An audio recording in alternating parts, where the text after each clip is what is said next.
Assalamualaikum warahmatullahi wabarakatuh. Waalaikumsalam warahmatullahi wabarakatuh. Selamat pagi, Bapak.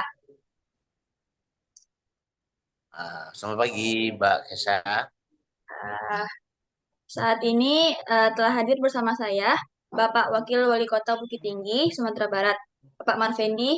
Gimana Pak kabarnya? Sehat?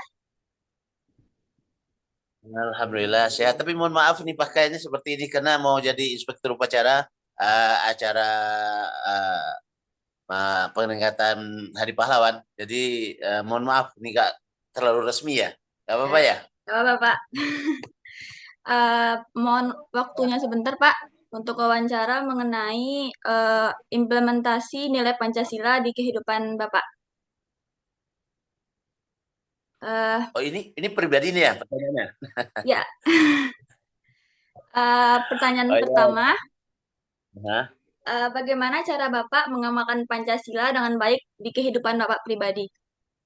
Oh pribadi ya, Masya Allah. Ini luar biasa ini pertanyaannya. Mbak Gensa, kalau saya memperhatikan masalah Pancasila ini untuk kehidupan pribadi ya, sebenarnya kan kehidupan bermasyarakat dan kehidupan bernegara ujung-ujungnya adalah masalah Pancasila. Tapi dari runutan Pancasila itu, yang pertama sekali sebenarnya sila pertama itu ketuhanan yang Maha Esa. Aspek itu tentu adalah aspek agama ya. Ketika aspek agama itu sudah benar, aspek agama itu sudah baik, maka agama itu akan menyuruh orang untuk bersatu. Ya, innamal mu'minuna ikhwah, sesungguhnya orang beriman itu bersaudara. Ya, bahkan Allah katakan Allah akan satukan umat itu semuanya. Nah, ketika Pancasila yang sila pertama itu kita terapkan, maka sila selanjutnya, yang kedua misalnya itu jelas ya, eh, bagaimana kita ini menghargai kemanusiaan, ya, yang beradil dan yang adil dan beradab. Otomatis inilah yang diajarkan oleh agama sendiri agar kita mendudukkan manusia ini, mempergaulinya secara beradab, kemudian secara adil dan tanpa ada memikirkan kelas-kelasnya, kelas apa, hitam, putih, kuning atau segala macamnya itu tidak dilihat-lihat rasnya, tapi selagi dia manusia adalah orang yang harus diperlakukan secara adil dan beradab dan disuruh juga untuk bersatu. Dan juga agama ini juga disuruh untuk apa? Menyuruh kita untuk dalam kehidupan itu bermusyawarah. Bahkan Rasulullah katakan, ana atqakum. Saya ini orang paling bertakwa di antara Anda.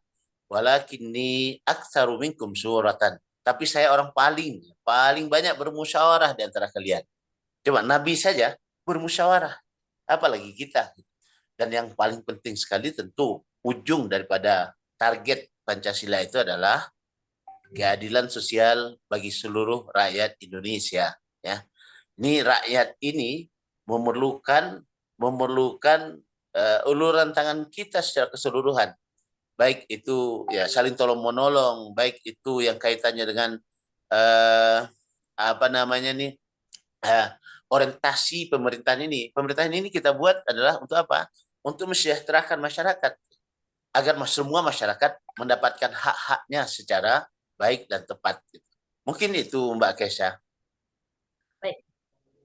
Pertanyaan selanjutnya, menurut Bapak, sudahkah Pancasila diimplementasikan dengan baik di masyarakat? Dan apa benar nilai Pancasila itu sudah mulai terkikis, Pak? Nah, itu dia masalah utama kita.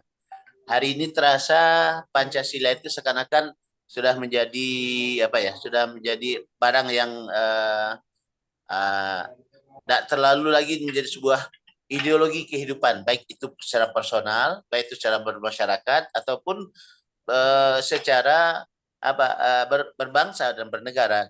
Kenapa?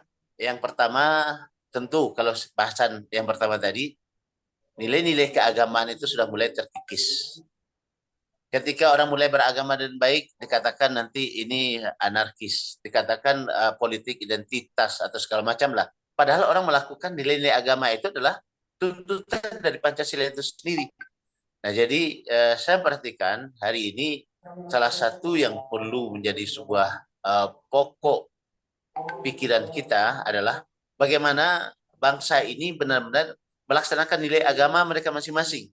Ketika agama itu dilaksanakan secara baik oleh penganutnya, maka insya Allah dia sudah melaksanakan Pancasila itu dengan baik. Dan ketika satu sama lain saling tolong menolong di bidang agama mereka, di bidang apa, di bidang sosial kemasyarakatan, maka oke, okay? Oke. Baik.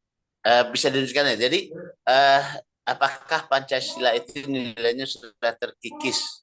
Hmm. Bahkan kalau kita perhatikan hari ini ada tangan-tangan tersendiri yang coba mengikisnya. Jadi kalau Hmm. kita coba survei dari ya, kalau silahkan nanti disurvei dengan teori yang benar, berapa persen orang yang hafal Pancasila itu? Dari Pancasila satu sampai yang ke 5. Hafal saja ya. Kalau dia tidak hafal, dia tidak tahu bagaimana akan mengimplementasikannya. Saya yakin di atas 50% bangsa Indonesia ini tidak hafal dengan Pancasila. Nah, kemudian yang sangat penting juga adalah Pancasila yang bagaimana yang dimaksud, rumusannya mana. Kalau dulu kan ada penataran P4 dan segala macam tentang Pancasila. Sehingga orang memahaminya. Hari ini orang bisa dikatakan satu generasi kita ini sudah tidak mengerti Pancasilanya yang bagaimana yang dimaksud. Nah, jadi Hmm. rumusan itu perlu kita sosialisasikan dengan baik sehingga mereka memahaminya. Dan itu berulang, harus berulang. Kenapa? Generasi ini berkembang terus. Kalau penataran P4 itu dahulu berakhir sekitar reformasi ya. Reformasi itu sudah tahun 2099 atau anggaplah tahun 2000 ke sini mudah ya. Itu sudah 22 tahun, itu satu generasi loh. Ketika itu tidak dikenalkan, maka satu generasi kita ini tidak kenal dengan Pancasila itu sendiri. Jadi memang terasa sangat apa namanya sudah mulai terkikis dari kehidupan anak negeri kita ini. Hmm. Baik, Pak. Pertanyaan selanjutnya, lalu apa tindakan Bapak sebagai wakil rakyat apabila sudah banyak masyarakat yang lupa akan pengimplementasian nilai-nilai Pancasila, Pak? Jadi kalau kita secara pemerintahan hari ini mencoba pertama memberikan penjelasan-penjelasan kepada generasi muda tentang Pancasila. Kita adakan pelatihan-pelatihan pemuda, kemudian juga kita mengorientasikan bagaimana anak-anak sekarang itu memahami agamanya dengan benar dan baik. Sehingga kita berikan pelajaran tambahan-tambahan di sekolah-sekolah, pelajaran tentang pelajaran agama. Nah, dari situ kita berharap mungkin untuk 10 tahun ke depan anak-anak yang kita didik hari ini itu akan mengerti persis bagaimana dia harus hidup berpancasila. Nah, itu secara pemerintahan. Secara personal, ya, kebetulan saya lebih banyak dekat dengan masyarakat di momen-momen tertentu, apakah di masjid, apakah itu di pertemuan-pertemuan pemuda, pertemuan-pertemuan masyarakat, itu selalu menyisipkan satu poin tentang bagaimana hidup bernegara ini. Hidup kemudian dengan Pancasila. Nah, ini yang harus kita lakukan. Seandainya setiap anggota masyarakat yang mengerti tentang itu melakukan itu, insya Allah suatu saat Pancasila ini akan kembali dipahami dengan benar oleh masyarakatnya. Tapi mungkin agar ini apa ya, ini lebih fokus, kita berharap sebenarnya dari pemerintahan pusat itu merumuskan dengan benar dan tepat dan disepakati oleh pemerintahan, oleh DPR misalnya, tentang rumusannya bagaimana tentang Pancasila ini. Jangan sampai masing-masing orang menerjemahkan Pancasila dengan versinya sendiri.